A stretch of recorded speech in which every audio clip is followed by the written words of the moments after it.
Mengawali perenungan ini, saya membagikan kisah perjalanan seorang ilmuwan bernama Thomas Edison. Dia adalah penemu bola lampu pertama kali di dunia. Tapi untuk sampai pada satu tahap terciptanya bola lampu yang bisa menerangi semua orang termasuk kita malam hari ini, ternyata Thomas Edison juga melalui banyak sekali proses yang tidak mudah. Kalau saya baca dalam artikel itu, ada 1000 sekian kali Thomas Edison mengalami kegagalan sampai pada akhirnya dia bisa mencapai apa yang menjadi tujuannya. Dan kisah ini apa yang mau dikatakan kepada kita? Hidup adalah perjuangan. Sama seperti yang teks firman Tuhan katakan malam hari ini. Hidup selalu memberikan kita tantangan di setiap harinya. Bangun pagi, ada begitu banyak hal yang harus kita bereskan. Mulai dari pekerjaan rumah, rutinitas kita setiap hari, bahkan begitu banyak hal yang ada dalam pikiran dan benak kita, justru menjadi sebuah misteri. Kita bisa selesaikan atau tidak. Dan untuk mencapai dan menyelesaikan semuanya itu, kita tidak butuh yang lain-lain. Yang kita butuh hanyalah apa? Berjuang. Tapi yang menjadi pertanyaan ialah, kita mau berjuang dengan siapa? Yang menjadi sebuah hal yang perlu kita refleksikan ialah bahwa dengan semua hal yang harus kita kerjakan itu, kita mau kerjakan dan selesaikan itu bersama dengan siapa? Bersama dengan diri kita sendiri, kekuatan kita, keluarga kita, bergantung pada orang-orang di sekeliling kita, ataukah kita mau berjuang bersama dengan Tuhan? Tulisan ini juga sebenarnya adalah hasil perjuangan dari Rasul Paulus. Kenapa saya bilang ini adalah hasil perjuangan Paulus? Kondisi Paulus saat itu ketika menuliskan pesan ini kepada jemaat Filipi, dia sedang tidak baik-baik saja. Paulus juga sedang mengalami kehancuran dalam hidupnya. Hancur karena apa? Di satu sisi, dia punya keinginan besar untuk melanjutkan pelayanannya kepada jemaat-jemaat Tuhan yang ada pada saat itu. Tapi di sisi yang lain, dia harus mendekam di balik jeruji besi akibat mempertahankan kebenaran dan Injil. Sehingga hal ini adalah titik terendah mungkin yang pernah Paulus alami dalam hidup. Tetapi sekalipun dia dibatasi oleh berbagai situasi yang mengacaukan ia untuk berjuang melakukan dan menyebarkan kebenaran saat itu, semangat Paulus tidak rendah. Dia tidak berhenti di situ. Di dalam segala keterbatasan yang ada, dia tetap menuliskan nasihat dan pesan untuk disampaikan kepada jemaat Tuhan di Filipi. Apa yang Paulus tekankan pada mereka? Kamu harus berjuang, Paulus bilang. Kalau saya tidak di sana, saya tidak melihat, kamu tetap harus melakukan. Kalaupun saya tidak mendengar secara langsung, kamu harus tetap melakukan, kata Paulus. Artinya bahwa apapun kondisi dan keadaan jemaat Filipi saat itu, mereka tidak boleh menyerah dengan hidup ini. Mereka tidak boleh berputus asa. Mereka tidak boleh pasrah begitu saja dengan keadaan dan demi keadaan yang menghimpit dan menerpa hidup mereka. Yang harus kamu lakukan, kata Paulus, kamu harus tetap berjuang. Kenapa harus berjuang? Kenapa ini yang menjadi penekanan Paulus? Kenapa Paulus tidak katakan saja kepada mereka, sudah jalani hidup dengan enak-enak saja? Tidak perlu ada perjuangan, tidak perlu ada usaha apapun. Lagi dan lagi Paulus katakan bahwa perihal mengikut Kristus,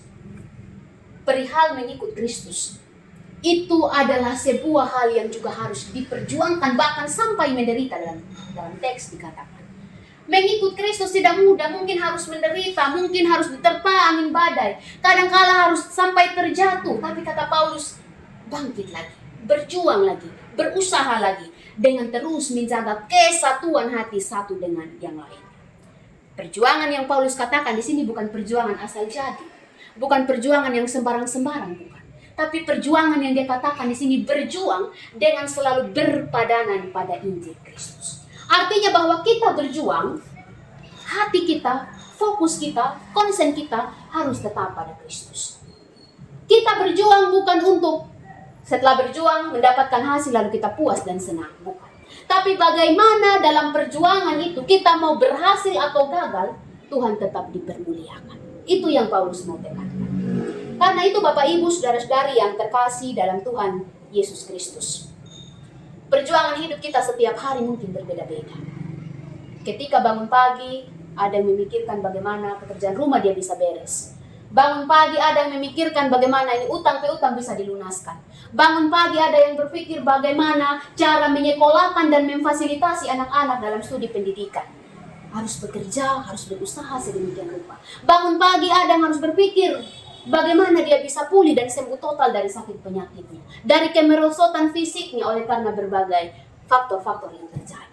Begitu banyak hal yang harus kita perjuangkan dan pasti besar harapan kita agar perjuangan-perjuangan itu bisa kita selesaikan. Ketika berjuang, tidak ada orang yang saya berjuang untuk gagal, tidak ada. Pasti berjuang kita mengharapkan supaya apa yang kita perjuangkan itu bisa berhasil. Tapi akan menjadi satu persoalan besar bahwa apabila kita berjuang dengan kekuatan kita sendiri, dan ketika kita mendapatkan hasil dari perjuangan itu kita mulai puas. Oh, saya perjuangkan, saya sudah dapat hasil. Itu cukup bagi saya. Itu yang mau dirubah oleh Paulus. Itu yang mau dirubah oleh firman Tuhan yang disampaikan kepada kita malam hari ini. Bahwa pencapaian tertinggi dari sebuah perjuangan bukan karena kita dapat apa yang kita mau, bukan. Tapi karena kita memuliakan Tuhan dalam setiap tapak langkah kehidupan dan perjuangan kita setiap hari.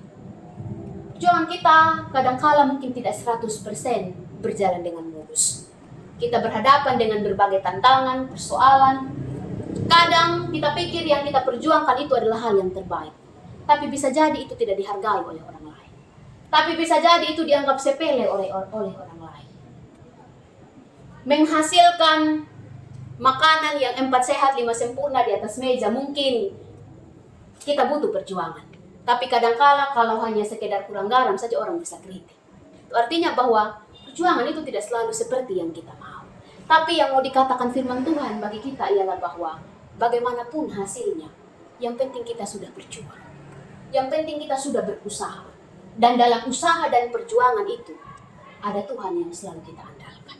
Ada Tuhan yang selalu kita hadirkan. Perjuangan dalam hidup juga bukan hanya berkaitan dengan pencapaian-pencapaian seperti yang saya sebutkan tadi. Harus kita bereskan, harus kita tuntaskan setiap hari, bukan. Tapi yang paling inti yang mau dikatakan kepada kita ialah bahwa perjuangan untuk tetap menjaga persekutuan dengan Tuhan. Itu juga butuh perjuangan. Itu juga butuh kegigihan. Dan firman Tuhan mendorong kita, mengajarkan kita, menasihatkan kita agar kita juga mau berjuang menjaga persekutuan, keintiman, relasi dan hubungan baik kita dengan Tuhan. Jangan sampai kita hanya sibuk berjuang dengan hal-hal duniawi, berjuang untuk mendapatkan apa yang kita mau, tapi kita kurang berjuang dalam mempertahankan persekutuan dan keintiman kita dengan Tuhan. Ini yang perlu kita renungkan bersama-sama, bagaimana kita dalam keluarga, apakah perjuangan hidup kita selama ini kita sudah berjuang bersama-sama dengan Allah, kita libatkan Allah, atau malah kita menjauh dan kita melakukan segala sesuatu atas keinginan diri kita sendiri.